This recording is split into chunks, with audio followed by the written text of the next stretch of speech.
Il y a quelque chose que j'ai omis de préciser, enfin qu'on a omis de préciser ce matin, c'est que cette journée, elle s'inscrit dans un début de recherche action.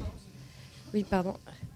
Et donc, on va me faire des ateliers de réflexion et on aimerait bien, s'il y a des professionnels ici qui voudraient participer à ces réunions. La prochaine, elle a lieu le 17 décembre à 14 h à la MSHS, donc la Maison des sciences de l'homme et de la société, qui est située à côté de la Maison des étudiants sur le campus universitaire. Et donc pour ceux que ça intéresserait d'intégrer ce groupe de travail, je vous fais passer et d'avoir les messages, vous pouvez passer une feuille sur laquelle vous pouvez inscrire si vous êtes intéressé. Voilà.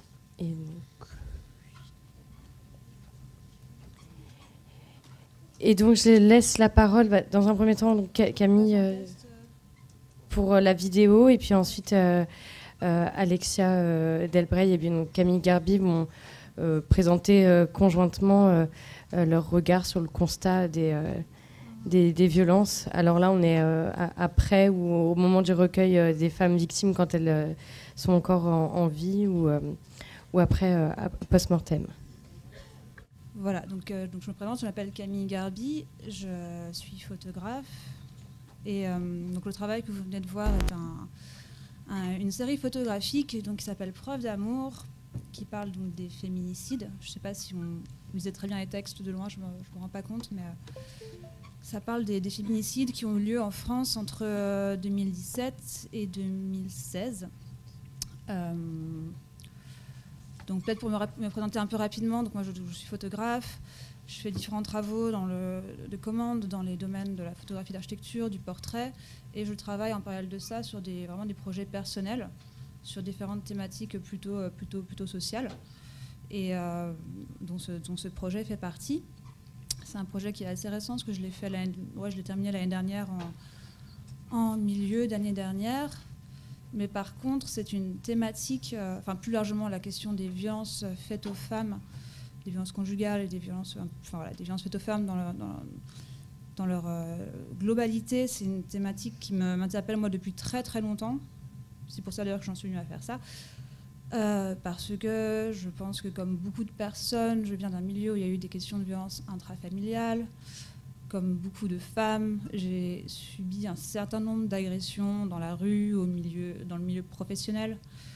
Et comme beaucoup de personnes, je côtoie un certain nombre de gens qui, finalement, quand on les questionne un peu, en viennent à vous dire qu'elles aussi, parce que c'est principalement des femmes en général, en tout cas moi je connais que des femmes, en viennent à dire qu'elles ont vécu des situations de manière assez récurrente de violences soit conjugales, soit au travail, soit dans la rue, soit... Et donc voilà, c'est un sujet vraiment qui me pose beaucoup de questions depuis longtemps. Et voilà, et donc de fil en aiguille, à force de... Voilà, je me questionnais là-dessus, mais j'avais beaucoup de mal à trouver un angle photographique pour parler de ça, parce que c'est quand même difficilement... c'est pas si facile à représenter. Donc j'ai fini par formaliser mes questionnements à travers la question des féminicides en France l'année dernière. Et donc c'est un sujet, un angle d'approche qui m'est venu à la lecture d'un fait divers, donc de ce qu'on appelle souvent les faits divers, qui parlait de l'assassinat d'une jeune femme qui s'appelait Noémie, qui avait, je crois, 30 ans, et qui est morte à Amiens. Elle s'est fait assassiner dans la rue par son ex-compagnon à coups de cutter. Et moi-même, étant architecte de formation, le cutter, c'est un objet qui est très familier pour moi, qui est très quotidien et qui est plutôt positif, parce que ça permet de faire plein de choses plutôt créatives et intéressantes. La mention de l'objet a agi comme un peu un déclencheur, parce qu'à travers l'objet, j'ai pris conscience un peu de ce qui était en jeu, ce qui avait dû se passer ce jour-là. D'un coup, j'ai commencé à visualiser vraiment l'horreur de la scène. Et je me suis dit que ça pouvait être un angle intéressant, en fait, de partir des objets du quotidien qui sont détournés en armes par destination, en armes d'opportunité, et qui sont transformés en armes de crime. Donc à partir de là, j'ai fait une recherche qui m'a pris plusieurs mois à partir du travail de recensement du collectif Féminicide par compagnon ex, qui était mentionné ce matin au début de la conférence. C'est un travail qu'elles font, donc ces militantes, elles recensent via la presse tous les crimes qui paraissent dans les médias. Depuis 2016, pas que depuis cette année, vraiment depuis, du coup, c'est la 4e année qu'elles le font. Et c'est à peu près moi, j'ai l'impression que c'est une des bases de données les plus complètes à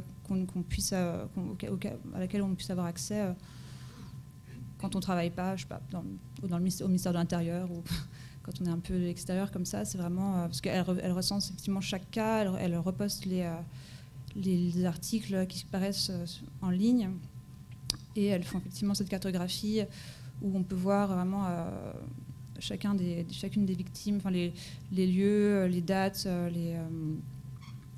elles vont pas jusqu'à citer les professions, tout ça, mais c'est vraiment très très précis.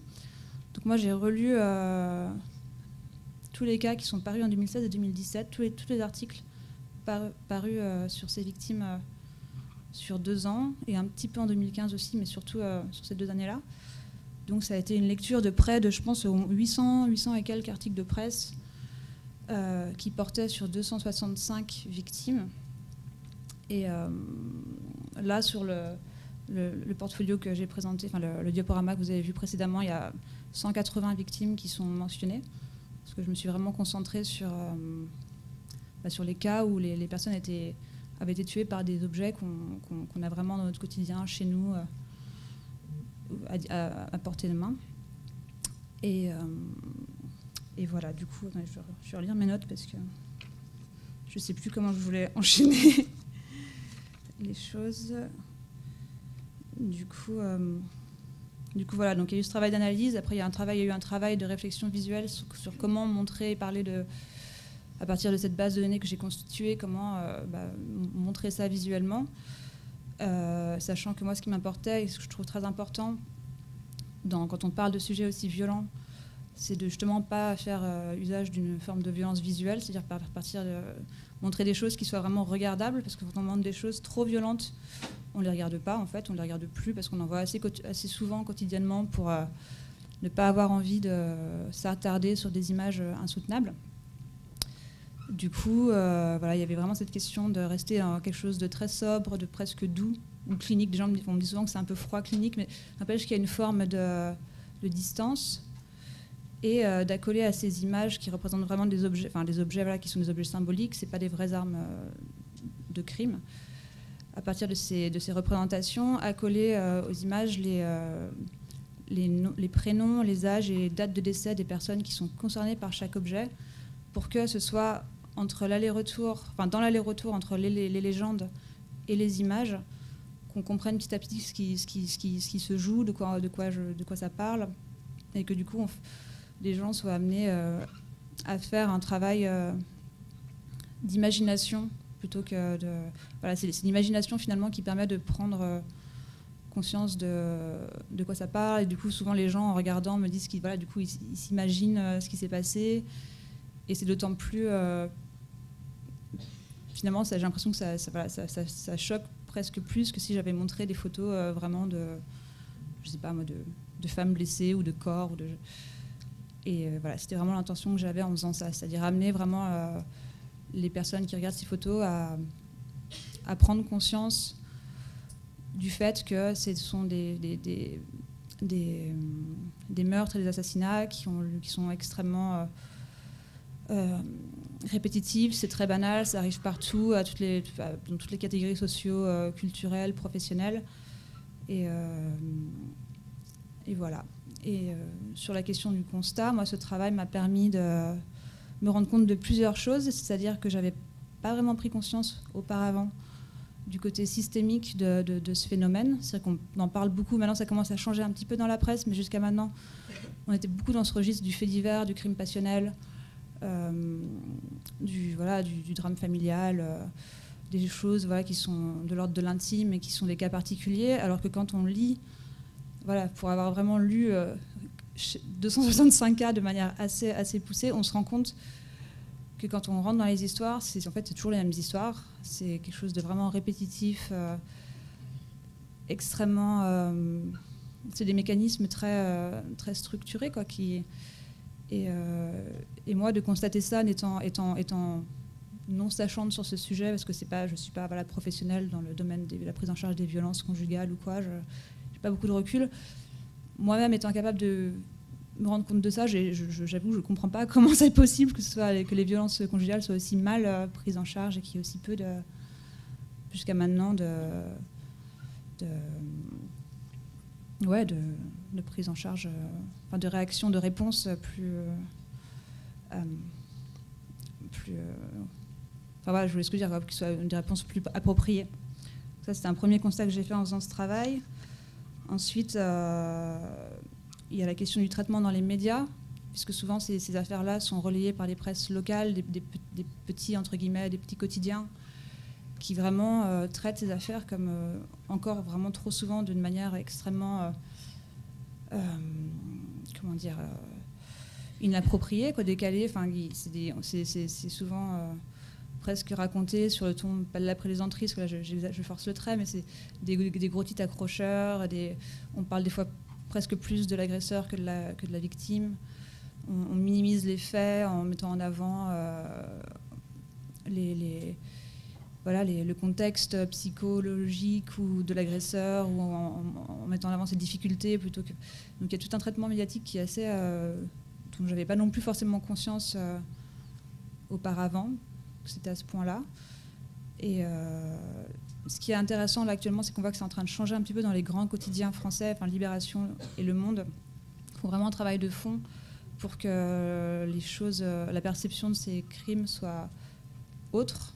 Et j'ai l'impression que ça fonctionne, donc c'est quelque chose de plutôt positif. Mais parce que finalement, on en parle vraiment de plus en plus, on en parle avec les bons mots, le terme féminicide qui était quand même très peu. Enfin, moi, dans tous les cas que j'ai lus sur les cas de 2016-2017, aucun article ne mentionnait le terme féminicide, alors que maintenant, on commence à le lire comme très fréquemment. Et c'est vraiment important, je pense, parce que ça permet aux gens ça rend visible ce phénomène.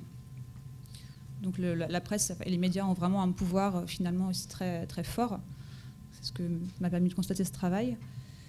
Et effectivement, comme c'était dit ce matin plus tôt, j'ai commencé, suite à ce travail-là de photographie, j'ai commencé à travailler avec Le Monde pour notamment travailler sur les cas de féminicide, parce que Le Monde est en train de mener des enquêtes très approfondies, toutes là sur 1 an, sur 12 mois, sur tous les crimes qui ont eu lieu en 2018. Et l'idée est de montrer les failles dans les systèmes de prise en charge des victimes.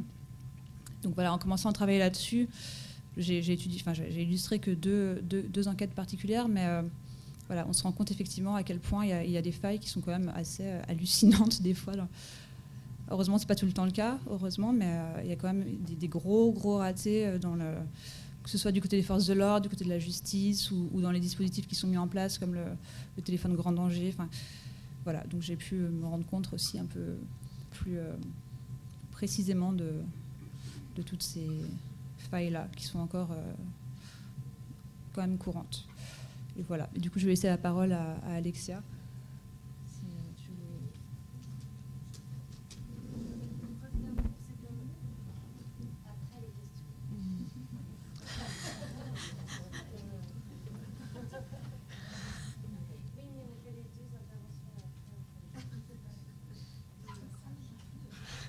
Donc on garde la question. On garde la question.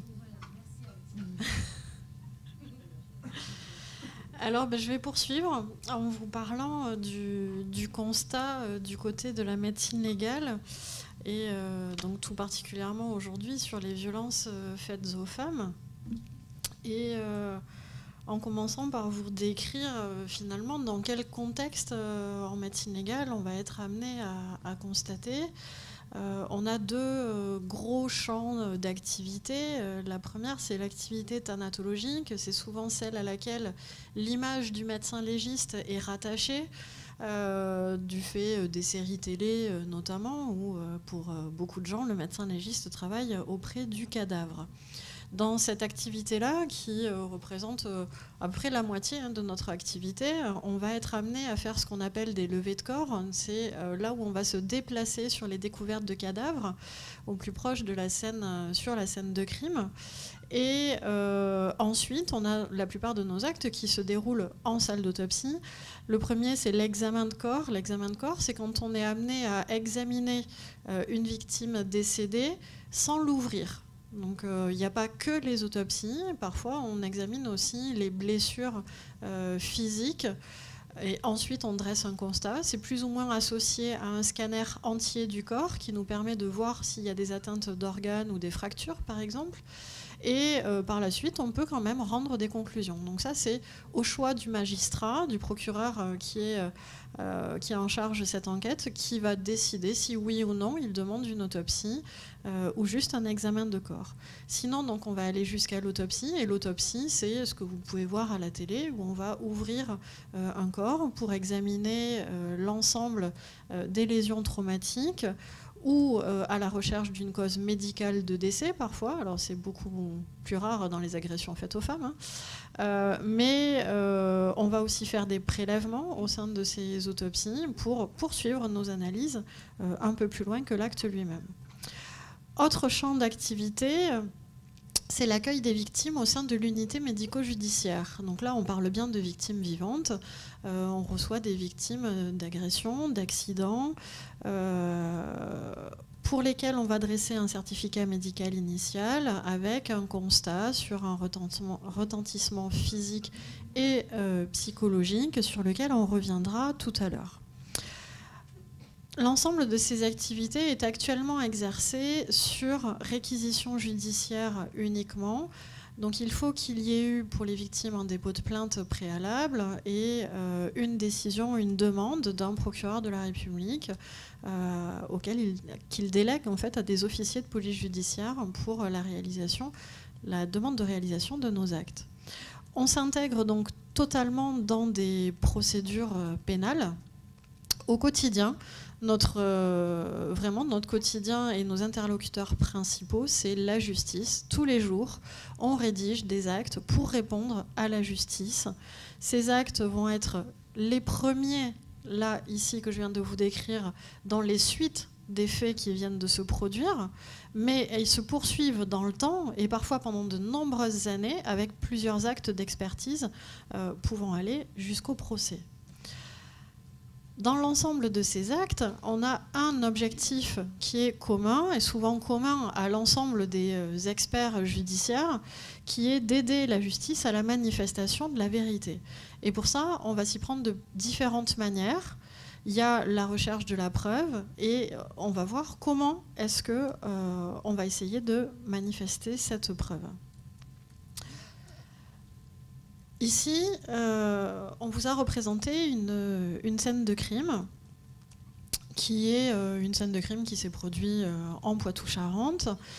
Le décès d'une femme dans un contexte familial. On est ici dans la chambre à coucher, lieu très classique des homicides, et vraiment dans un huis clos familial. L'histoire de ce crime, c'est que madame a été étranglée pendant la nuit avec deux petites filles qui dorment dans la chambre d'à côté et un auteur qui, sur le matin, prend ses petites filles avec lui, s'en va voir sa famille, déposer les enfants, et puis sa famille lui conseille d'aller se rendre aux forces de l'ordre, ce qu'il fait, et c'est comme ça que le cadavre est ensuite découvert.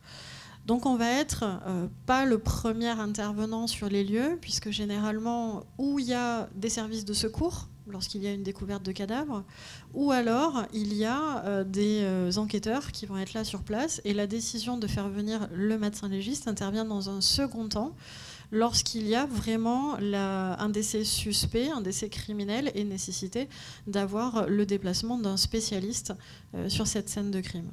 On va travailler en totale collaboration avec la justice et avec les officiers de police judiciaire, que ce soit en police ou en gendarmerie.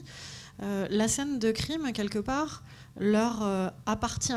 C'est-à-dire que nous, on rentre sur cette scène de crime et on vient donner un avis qui va venir compléter l'ensemble de leurs constatations pour lesquelles, eux, ils travaillent avec les services de police technique et scientifique qui vont venir relever tous les éléments de preuve et faire tous les constats sur la scène de crime elle-même. Le travail du médecin légiste là-dessus, c'est de venir intervenir sur le corps. Personne d'autre que nous n'a le droit de venir toucher au corps. C'est un acte médical et lorsque c'est sur ces décès suspects, c'est le rôle du médecin légiste.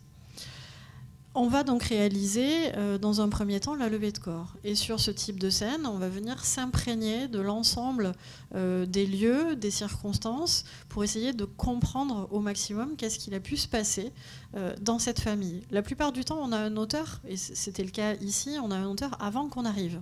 Mais parfois, il n'y en a pas. Et on va analyser cette scène de crime de différentes manières, souvent en faisant 3 cercles. Je dis que d'abord, on traîne un peu sur les lieux pour s'imprégner, on cherche certaines preuves, puis on se rapproche du corps petit à petit pour venir terminer notre travail sur le corps. Sur le corps, on va aller y rechercher la présence de lésions traumatiques, de quelque chose qui va vouloir expliquer le décès, et aussi la possibilité de relever des preuves, puisqu'on est sur un travail judiciaire. À l'heure actuelle, l'ADN a une place très très importante dans les analyses sur les scènes de crime, et donc il faut qu'on fasse le plus attention possible à préserver les preuves lorsqu'on est sur cette scène de crime. C'est notre travail, mais c'est aussi le travail de la police technique et scientifique pour avoir des analyses par la suite les plus fiables possibles. Une fois qu'on a travaillé sur cette scène de crime, qu'on a prélevé des preuves, qu'on a étudié le corps et qu'on a finalement tout ce qu'il nous faut pour pouvoir sortir le corps de la scène de crime et pouvoir aller travailler ailleurs, parce que souvent c'est pas un lieu sur lequel le travail va être facile, on a assez peu de lumière, souvent c'est exigu, on est nombreux à l'intérieur, ça va être compliqué. Donc l'intérêt, c'est de pouvoir poursuivre la majorité du travail en salle d'autopsie. Ensuite, on va pouvoir passer les corps au scanner. Les corps qu'on passe au scanner, ça vient apporter une preuve par l'imagerie, une preuve supplémentaire. C'est un constat des lésions traumatiques avant même qu'on ait pu ouvrir la housse. Donc ça fait partie du constat et surtout des images qu'on va pouvoir montrer aux magistrats et montrer au moment des procès d'assises à des jurés. C'est moins difficile de regarder des images de scanner que de regarder des images de la scène de crime ou des images d'autopsie avec un corps ouvert. Et au cours de l'autopsie, après ce scanner, on va là aussi aller faire la même chose que sur la levée de corps, mais de manière beaucoup plus approfondie dans le constat lésionnel, dans la recherche de la preuve d'un ADN extérieur, la preuve du mécanisme du décès, la preuve du mode opératoire et parfois, c'est pas le cas sur ce type de scène-là, mais parfois c'est aussi la recherche de l'identité de la personne lorsqu'on ne la connaît pas. À cela va s'ajouter divers prélèvements, j'ai commencé à en parler tout à l'heure. Ces prélèvements vont servir à différentes analyses, des analyses toxicologiques, anatomopathologiques et des analyses génétiques.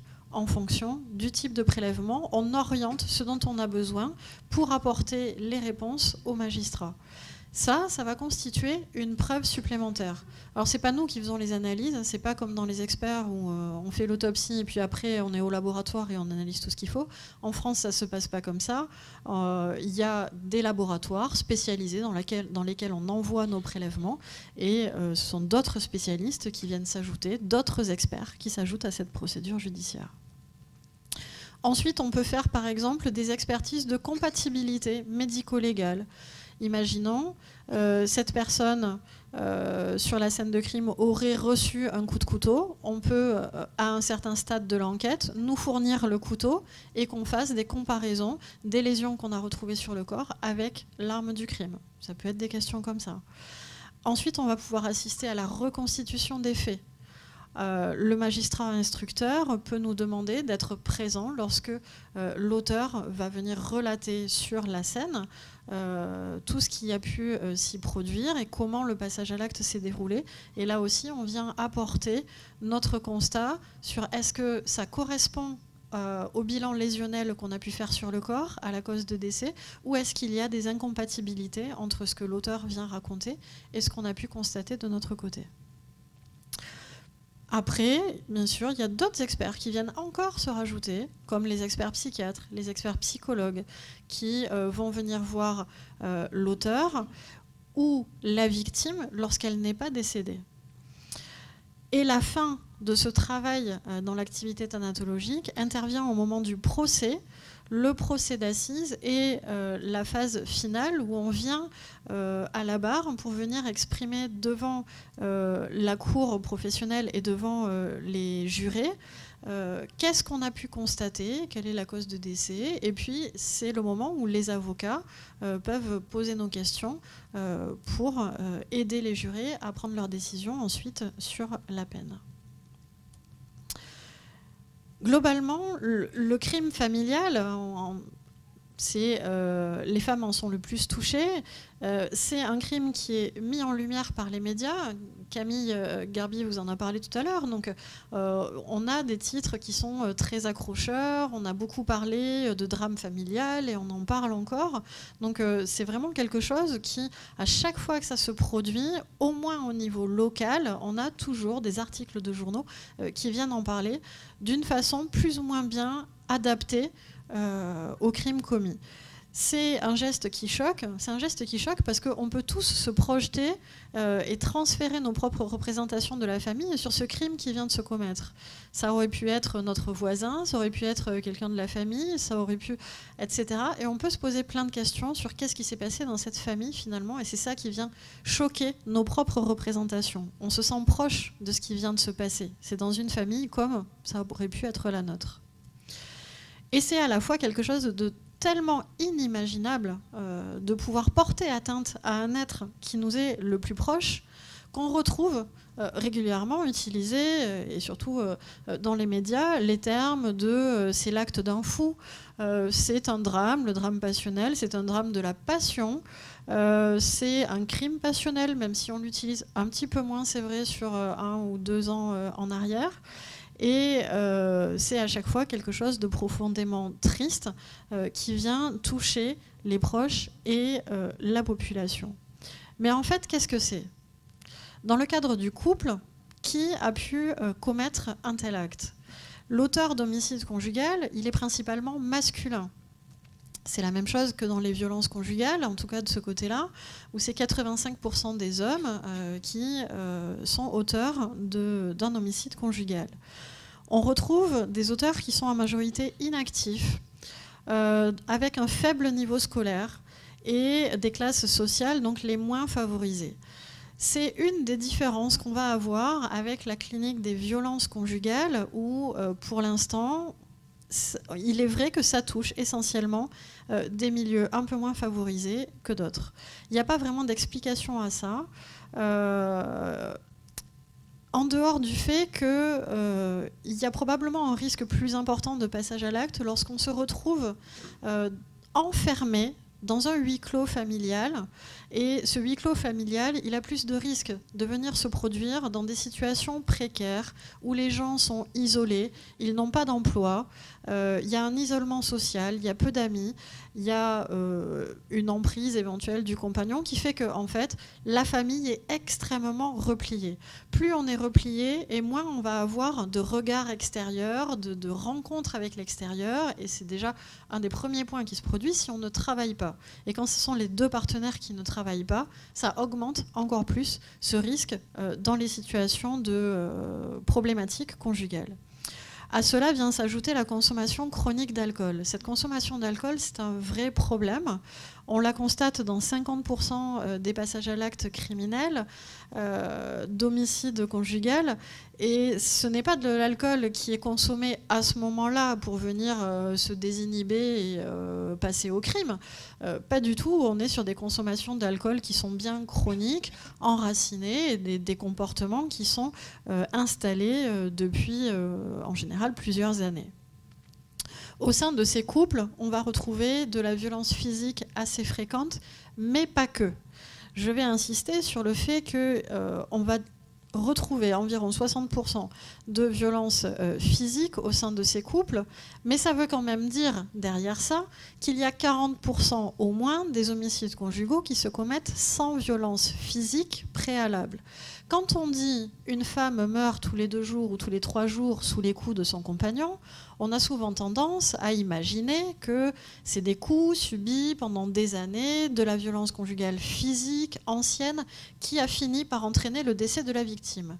Or, c'est pas ça que ça veut dire. C'est que ça veut dire qu'à un temps T, la victime, elle est décédée des coups de son compagnon, ce qui est une réalité.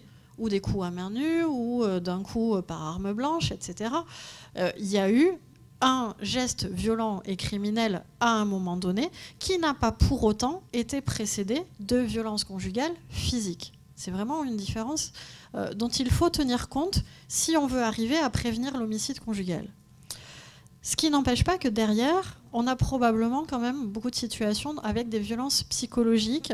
Quand je dis 58%, c'est ce qu'on a retrouvé dans nos études, mais c'est vraiment un chiffre minimum, parce qu'on sait que les violences psychologiques ne sont pas forcément dénoncées et qu'elles ne sont pas non plus forcément reconnues par l'entourage qui est interrogé au moment des PV d'interrogatoire dans les enquêtes, parce que cette violence psychologique, tout le monde ne se la représente pas comme étant de la violence conjugale.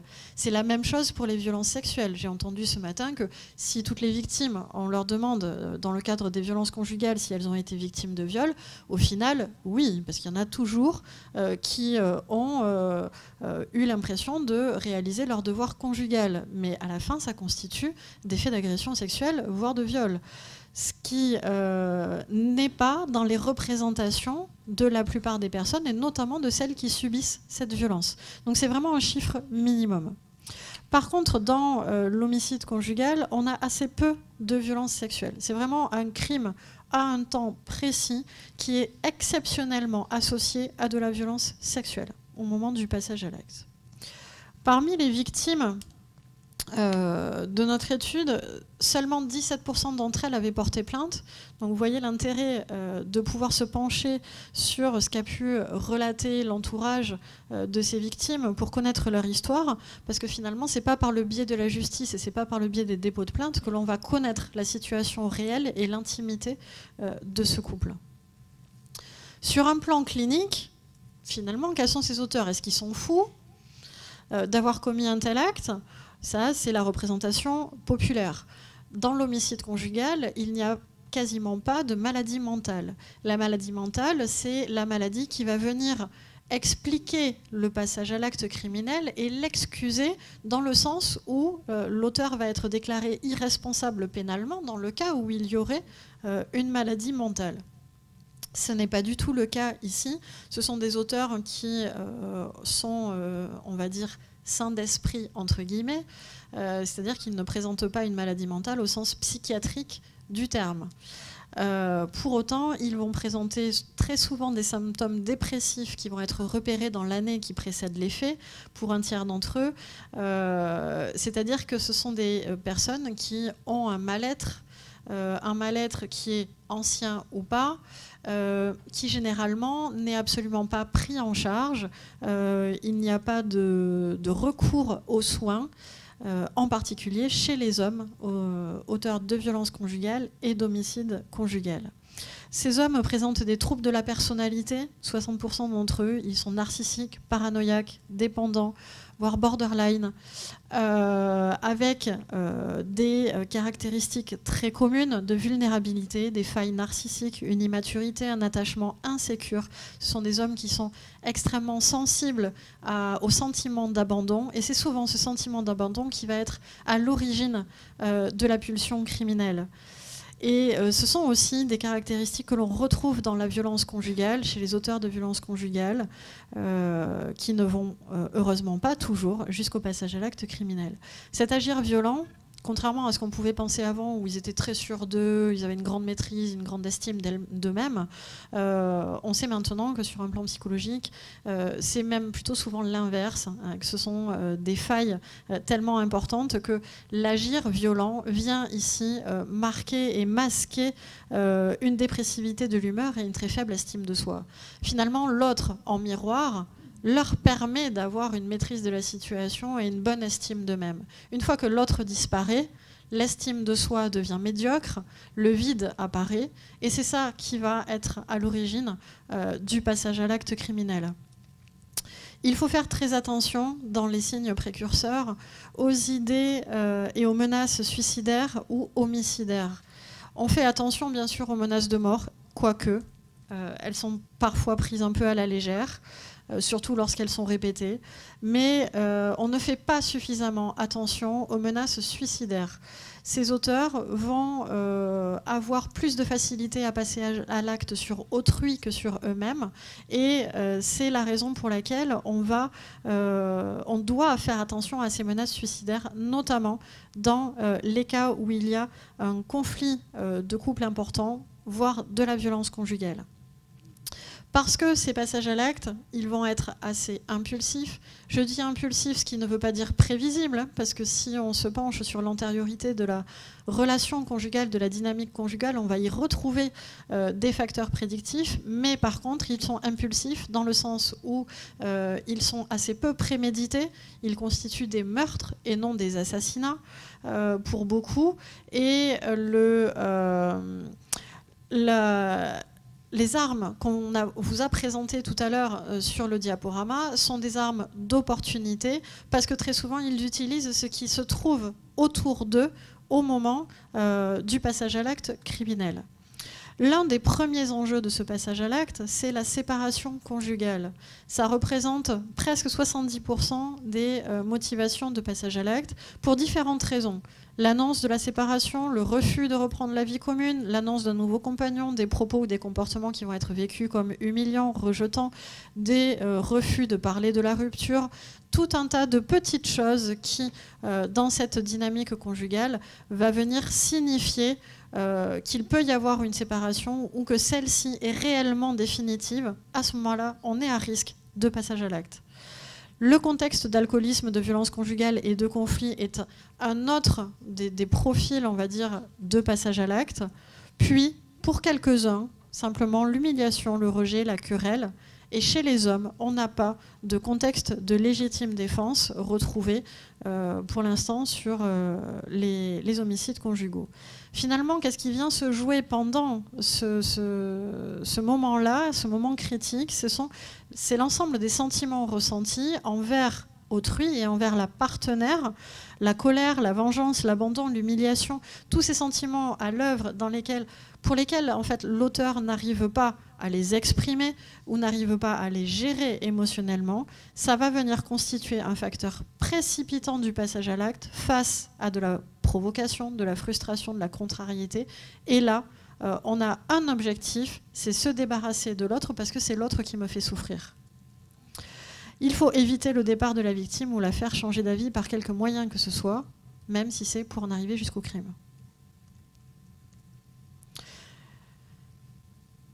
L'autre pan d'activité du médecin légiste, si on ne voit pas ce côté définitif de la mort de la victime, le médecin légiste voit toutes les victimes en consultation. Et c'est pendant ces consultations qu'on va pouvoir aller repérer et faire de la prévention par rapport aux violences conjugales et par rapport au risque d'homicide. Le retentissement physique et psychique de la victime doit obligatoirement être pris en compte lors de son évaluation. On peut faire aussi une recherche de la preuve. Cette recherche de la preuve et de la preuve matérielle, elle vient notamment dans les cas d'agression sexuelle où on va aller faire des prélèvements pour analyse et recherche éventuelle d'un auteur. Et il faut bien sûr savoir et être formé à évaluer le danger pour savoir quoi proposer à une victime qui arrive dans nos consultations. Savoir à quel moment est-ce qu'on estime que cette situation, elle va être extrêmement préoccupante et qu'on doit alerter nos différents partenaires et essayer de trouver des solutions aussi rapides que possible pour cette victime. C'est un travail d'apprentissage. Et cet ensemble, à la fin, nous permet de fixer ce qu'on appelle l'incapacité totale de travail, qui ça est l'objet de travail de la justice, qui va leur permettre, en nombre de jours, de pouvoir connaître les conséquences et la gravité d'une agression pour une victime, et de pouvoir déterminer la juridiction compétente, même s'il y a plusieurs autres facteurs qui rentrent en jeu dans l'évaluation de la juridiction. Donc au final, on a un rôle de constat à toutes les étapes de cette procédure judiciaire. Même si notre certificat médical il est à la fin destiné à la justice, on insiste bien sur notre rôle de constat et non notre rôle de soin, parce que c'est notre rôle premier d'avoir un rôle de constat. Au départ, on est médecin, on pourrait imaginer qu'on est à destiné d'être soignant. Or, là, on est dans un contexte particulier en médecine légale où ce n'est pas le soin qu'on attend de nous. Pour autant, c'est un moment qui va être choisi aussi pour donner une fois supplémentaire la parole à la victime. On sait que quand elle se trouve dans un contexte médical de consultation, en tête-à-tête avec nous, ça peut aussi être un moment propice pour dénoncer d'autres faits, comme par exemple les violences sexuelles, où il y a eu une honte jusqu'à présent à en parler, ça n'a pas été spontané d'aller le dénoncer au cours d'une plainte, mais la consultation médicale va être un moment propice à la parole. On peut aussi avoir un rôle pour conseiller et orienter vers les soins à prévoir par la suite. On a des victimes qui, lorsqu'elles arrivent dans notre salle de consultation, ont déjà été prises en charge avant sur le plan médical. Elles sont passées aux urgences, elles ont tous les rendez-vous qui ont été prévus.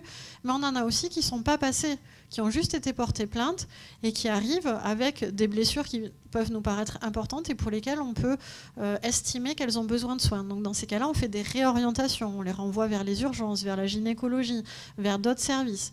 Et on fait aussi de la réorientation vers la prise en charge psychique.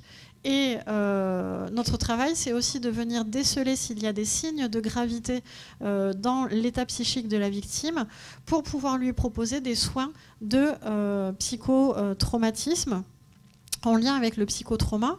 Et j'en profite à ce moment-là pour dire que sur Poitiers, le centre de psychotraumatologie Nord-Aquitaine a ouvert en septembre 2019, est constitué d'une équipe de professionnels soignants spécialisés dans la prise en charge du psychotraumatisme et formés à différentes thérapies en lien avec le psychotraumatisme. Et donc pour pouvoir accéder à ce type de soins, il faut contacter le centre hospitalier Henri Laborie.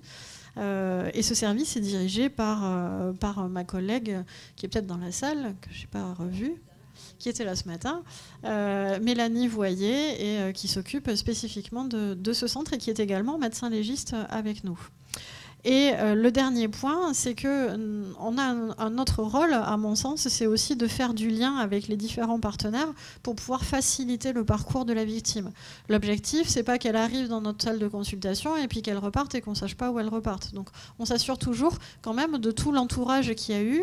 Est-ce qu'elle a été informée avant de tout ce à quoi elle pouvait bénéficier? Si ce n'est pas le cas, on la réoriente. Et dans les cas compliqués, bien sûr, on alerte nos différents partenaires de manière à pouvoir travailler en équipe, même si on ne fait pas partie obligatoirement des mêmes institutions. Merci beaucoup.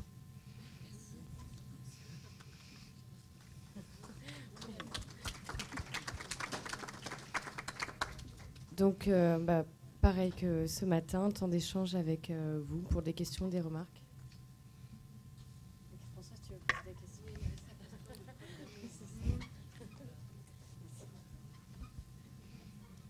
Je voulais juste vous demander votre prénom, je ne sais plus. Camille. Camille, voilà. Preuve d'amour, c'était de l'humour? Oui, c'est de l'ironie surtout. En fait, c'est tiré. J'ai mis du temps à trouver un titre qui convenait à ce travail, et je l'ai trouvé dans une interview d'Alexia Delbray.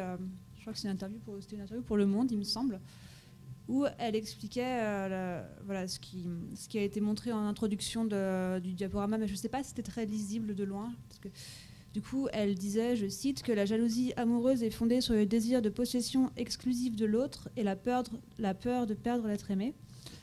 Ce sentiment est entretenu dans nos sociétés par la croyance stéréotypée selon laquelle la jalousie est une preuve d'amour. De même, la passion amoureuse est idéalisée et apparaît comme une raison suffisante à préférer la mort à la séparation. Voilà, et c'est vrai que finalement, j'ai intitulé la série à la suite de la lecture de cet article, et ça me paraissait assez adéquat parce que ça fait écho justement à cette problématique de la violence qui est complètement romancée, en tout cas en France, et on parle effectivement souvent de crimes passionnels au lieu de parler de crimes possessionnels, et on croit que la jalousie effectivement est une preuve d'amour, ce qui n'est pas du tout le le cas. problème, c'est que votre titre, pour certaines, il est véridique, il correspond à la réalité. Nous, on entend beaucoup dans les établissements scolaires, quand on parle avec nos élèves, quand ils nous disent « mais la jalousie, c'est normal », c'est qu'ils nous aiment s'il est jaloux. Oui, c'est le problème effectivement, c'est un raisonnement qui est très commun et qui est problématique. Après, moi, j'ai l'impression que, je ne sais pas si on voyait très très bien les légendes qui étaient à côté des images, mais en fait, à côté de chaque image, il y avait vraiment des légendes assez laconiques qui montrent vraiment le prénom, l'âge, le décès. Non, mais moi, j'ai bien compris tout ça. J'ai compris tout ça, ouais. Mais par rapport à beaucoup de jeunes qui nous disent dans les animations, Madame, il est jaloux, c'est qu'il m'aime, c'est une preuve d'amour. Alors moi, tout de suite, je me suis dit, zut, alors bon. Ouais, je sais pas, moi j'ai l'impression que là, dans ce cas-là, on peut comprendre un peu, mais je sais pas, peut-être que, ouais.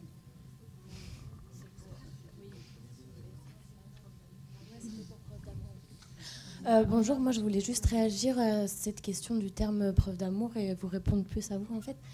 Moi, je trouve que justement le décalage entre le terme preuve d'amour qui est très doux et les images qui sont aseptisées mais quand même violentes dans leur aseptisation, mais aussi dans l'imaginaire en fait qu'on peut en faire. Je trouve que justement ça permet de combler un petit peu ce trou entre la jalousie qui en tant que preuve d'amour et la jalousie en tant que cause de la mort de plein de femmes en fait. Donc je trouve que justement le décalage est plutôt révélateur personnellement. Voilà.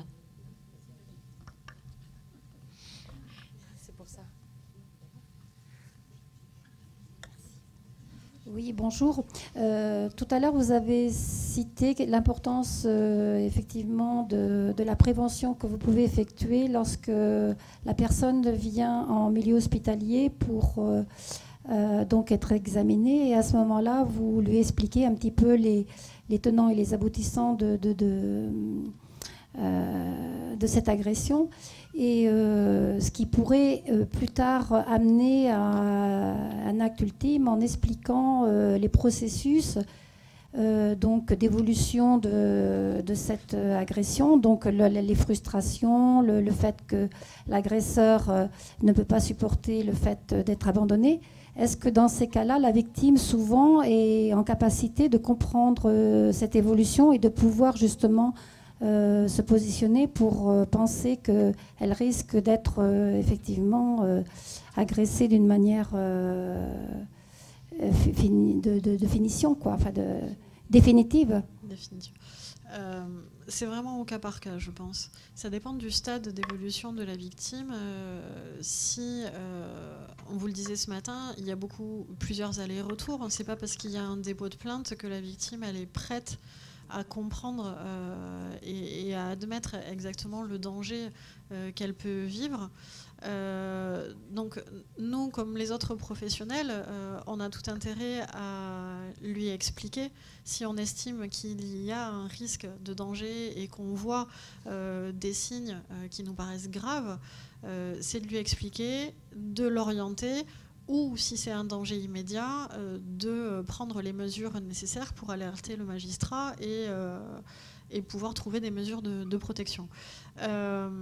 Après, il y a tout ce cheminement de la victime qui fait que si on n'est pas sur une situation d'urgence qui nécessite qu'on la protège, il faut aussi qu'on la laisse faire son chemin et qu'on réitère l'information autant que possible.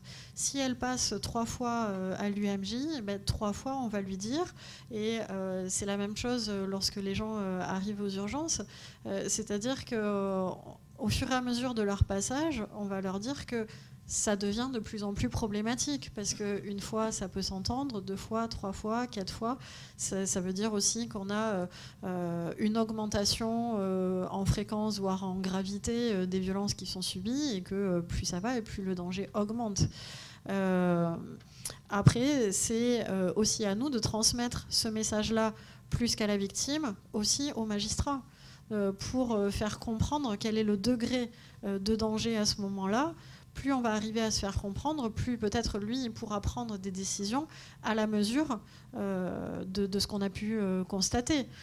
Donc on est un élément de preuve qui se rajoute au travail des enquêteurs, au travail des accompagnants de la victime pour lui faire prendre conscience. Mais c'est pas que nous, et ça ne veut pas dire que parce qu'elle passe chez nous, la victime va obligatoirement prendre conscience. Combien on en a, et je pense que vous le savez tous, qui nous disent qu'elles n'ont pas de problème, mais que c'est lui qu'il faut faire soigner, et qu'elles aimeraient bien quand même qu'on l'amène sur la bourrie, qu'on fasse qu'il arrête de consommer de l'alcool, parce que s'il n'en consomme pas, tout va mieux, etc., etc. Donc il y a des idées qui sont quand même très tenaces sur le fait de vouloir protéger un petit peu l'auteur et pour certaines de vouloir le sauver.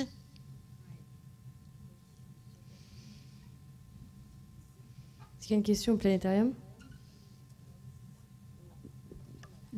Alors moi, c'est pas une question spécifique, c'était juste un constat et je tenais à saluer le travail de Camille Garbi pour lequel j'ai été particulièrement sensible et pour accentuer peut-être ce qu'on a évoqué ce matin, de pouvoir rendre visible le peu visible ou l'invisible et aussi le rendre visible par un autre prisme. Et je trouve que c'est vraiment pertinent aussi d'accueillir des artistes dans ce genre de conférence où on est aussi dans un entre-soi globalement de professionnels et je trouve que c'est intéressant aussi d'inviter des artistes et sur la question de la pluridisciplinarité, je n'ai pas buté sur le mot, d'associer le regard des artistes sur cette question.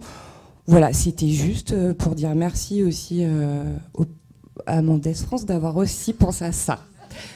Voilà.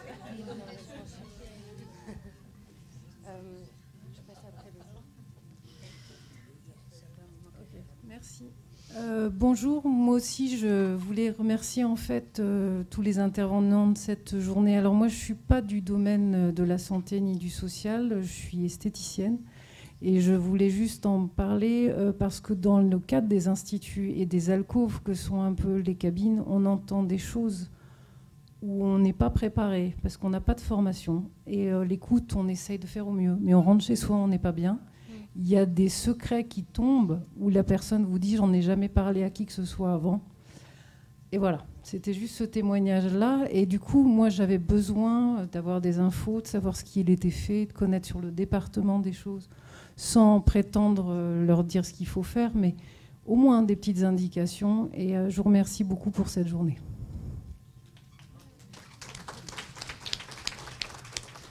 Vous pouvez faire la formation du planning familial dont on a parlé ce matin, et qui n'est pas seulement pour les médecins, en fait. On est en train d'ouvrir à toutes les personnes qui reçoivent, en fait, et qui sont démunies pour répondre. Et c'est gratuit. Merci beaucoup. Moi, j'ai pris la parole parce qu'on est ici dans un rendez-vous du donner et du recevoir, et que depuis ce matin, j'ai entendu des petites choses. Moi, je suis psychologue, chercheuse sur les violences conjugales qui touchent les couples mixtes, Afrique-Europe et les couples endogames. Donc j'ai eu la chance de voir des couples et non pas des personnes séparées, et la problématique aussi, elle prend une autre tournure. Mais ce qui m'interpelle, c'est la réaction de l'enseignante quand elle disait que ça commence déjà au collège. Et je voulais simplement dire que j'ai fait une action c'était d'ailleurs parti sur l'égalité filles-garçons, et que dans un collège du territoire ici, et quand j'ai posé la question, qu'est-ce qui fait la différence entre une fille et un garçon, eh bien, les garçons, leur idée, c'était que c'est nous les préférés des familles de la société, parce que c'est nous qui transmettons le nom. Donc, vous voyez jusqu'où ça peut aller. Et donc, Freud, déjà en 1908, il disait que c'est dès la sortie du primaire qu'il y a nécessité de faire non pas seulement une éducation à la sexualité, mais une éducation sexuée, c'est-à-dire une éducation sur les rapports entre les filles et les garçons. Et je pense que la prise en charge très précoce de cette problématique via l'éducation est quand même un thème qui sera amené à être vraiment très développé. Et je finis en donnant un deuxième exemple. C'est celui de, on a parlé ce matin, 35 ans de violence, 20 ans. On a plein de cas où comme ça, on peut se demander, mais pourquoi elles restent? Pourquoi ce long silence? Pourquoi elles ne partent pas? Et là, je fais encore référence à ce que disait Freud. Ce n'est pas par les représentations qu'on s'attache, mais par les affects. Et plus les affects sont forts, plus ils ont tendance à rattacher la personne. C'est un paradoxe dans les violences conjugales. Plus il y a de violences, plus les gens ils se tiennent. Et ça, c'est aussi quelque chose qui est très important, je pense, à prendre en charge de façon précoce. Là, j'interpelle ce qu'on a dit ce matin sur les refus de porter les plaintes ou bien les intimidations, ou les femmes qui vont porter plainte à qui disent « Mais qu'est-ce que vous lui avez fait pour qu'il en arrive là ?» On a eu beaucoup de choses. Ou alors, il a peut-être un peu bu. Donc, je pense qu'il y a nécessité, franchement, de continuer la formation des personnes qui sont au premier accueil pour que les violences soient prises en charge dès le début. Après, c'est beaucoup plus complexe. Merci de votre patience de m'écouter.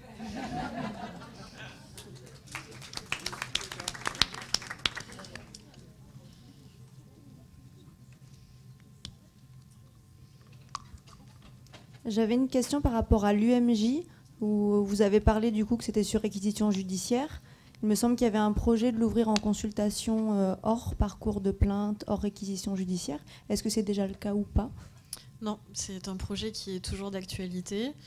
Justement, dans le cadre du Grenelle sur les violences faites aux femmes, eh bien, on a annoncé que voilà, il y avait ce projet-là qui est en cours. Il y a le projet du dépôt de plainte simplifié au CHU, qui lui devrait pouvoir se mettre en place un peu plus rapidement que le reste, mais qui, dans un premier temps, faute de financement, si on n'en trouve pas, on ne pourra pas augmenter notre activité à l'absence de réquisition, tout simplement par manque de médecins.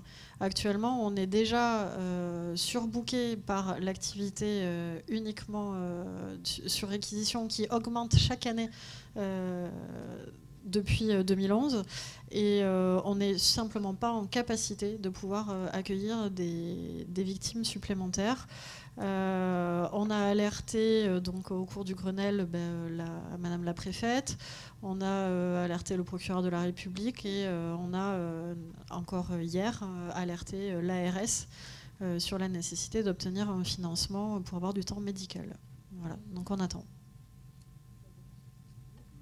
Du coup, moi je me posais la question aussi par rapport à l'UMJ. Vous parlez de la prise en charge des victimes, en tout cas contre les auteurs de violences, à partir du moment où vous considérez qu'il y a une situation extrêmement préoccupante. À quel degré c'est une situation extrêmement préoccupante et qu'est-ce que vous faites avant pour les victimes, hormis leur dire... voilà, les conseiller sur potentiellement ce qu'elles peuvent faire et mettre en place et les accueillir une fois, deux fois, trois fois, sachant que la plupart je suis absolument pas militante du tout, hein, mais voilà, de tout ce qui est militant, féministe, tout ça, disent que dès la première gifle, il faut réagir. Voilà. Je trouve qu'il y a un décalage entre leur discours, le vôtre. Après... En fait, nous, notre travail étant sur réquisition judiciaire à la demande de la justice, on intervient dans un second temps, en fait. On n'est pas au contact de cette victime-là avant. Cette victime-là, elle a peut-être été voir des associations, elle a peut-être été voir des soignants, mais pas nous, en tout cas. Donc nous, quand on la revoit, quand on la voit, pas la revoit, la première fois, c'est qu'elle a déjà fait sa démarche de dépôt de plainte ou que le procureur de la République s'est saisi d'une situation de violence conjugale dont il a eu connaissance. Mais on n'a pas, de notre côté, de moyens particuliers de toucher la victime avant. C'est au moment où on la voit qu'on vérifie si, avant que nous on passe, parce qu'il y a eu d'autres intervenants avant, il y a eu les enquêteurs, il y a eu les travailleurs sociaux, etc. Donc on vérifie les informations qu'elle a obtenues, ce à quoi elle a accepté d'accéder, la prise en charge psychologique, est-ce qu'elle accepte de rencontrer les travailleurs sociaux, quel travail elle est en train de faire, et est-ce qu'elle n'est pas isolée, simplement. Mais on est un des maillons de la chaîne. Et on est amené à revoir cette victime uniquement si elle a été reposée plainte une deuxième fois, une troisième fois, et toujours dans le même contexte. Le travail qui se fait se fait ou avec les associations ou avec les soignants, mais pas avec nous.